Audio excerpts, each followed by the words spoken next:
আজি ৰাইজৰ দলৰ সভাপতি তথা শিৱসাগৰ সমষ্টি বিধায়ক অখিল গগৈ ডাঙৰীয়াই অসমৰ সন্মানীয় মুখ্যমন্ত্ৰী ডক্টৰ হিমন্ত বিশ্ব শৰ্মা ডাঙৰীয়াৰ এটা ভিডিঅ' তেখেতৰ ফেচবুক একাউণ্টত শ্বেয়াৰ কৰিছে আৰু কৈছে যে আমি এই কথাখিনিকে কৈ আছিলোঁ।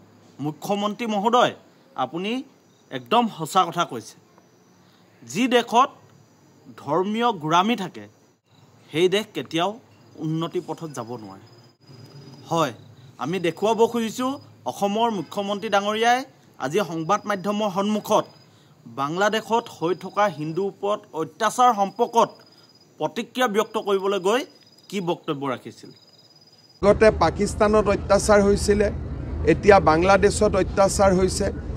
ই এটা কথা স্পষ্টভাৱে প্ৰমাণ কৰিছে যে যি দেশ ধৰ্মীয় গোড়ামী ভিত্তিত নিৰ্মাণ হয় বা যি দেশৰ জনসাধাৰণে ধৰ্মৰ নামত অত্যন্ত গোড়ামী কৰিবলৈ আৰম্ভ কৰে, সেই সমাজে সংখ্যালঘু লোকসকলক নিৰাপত্তা দিব নোৱাৰে। আপোনালোকে মুখ্যমন্ত্ৰী ডাঙৰীয়াৰ বক্তব্য শুনিলে আৰু মুখ্যমন্ত্ৰী ডাঙৰীয়াৰ বক্তব্য শুনি আপোনালোকে কি প্ৰতিক্ৰিয়া দিব খোজে আমাৰ কমেণ্ট বক্সত আহি আপোনালোকে জনাওক। আৰু মুখ্যমন্ত্ৰী ডাঙৰীয়াৰ বক্তব্যৰ পৰা এটা কথা স্পষ্ট হৈছে যে যি দেশৰ নাগৰিকে ধৰ্মীয় গোড়ামী কৰে বা যি দেশৰ নাগৰিকে ধৰ্মীয় গোড়ামী কৰি দেশখন নিৰ্মাণ কৰিব খোজে, সেই দেশত কোনো কাৰণতে সংখ্যালঘুসকল সুৰক্ষিত নহয়।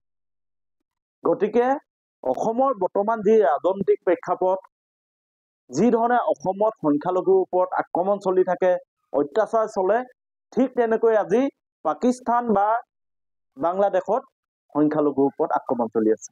গতিকে পাকিস্তানেই হওক, অসমেই হওক, ভাৰতবৰ্ষই হওক বা বাংলাদেশেই হওক, যি দেশত ধৰ্মীয় নামত গোড়ামী চলে সেই দেশ কেতিয়াও উন্নতিৰ পথত যাব নোৱাৰে।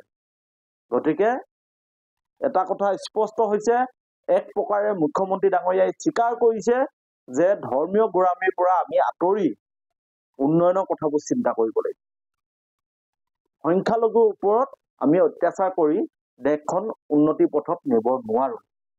আপোনালোকৰ বিচাৰ বিশ্লেষণ আপোনালোকে আমাক জনাব, আমি কি ধৰণে অসমখন উন্নয়নৰ ক্ষেত্ৰত আগুৱাই নিবৰ কাৰণে আগুৱাই যাব লাগিব।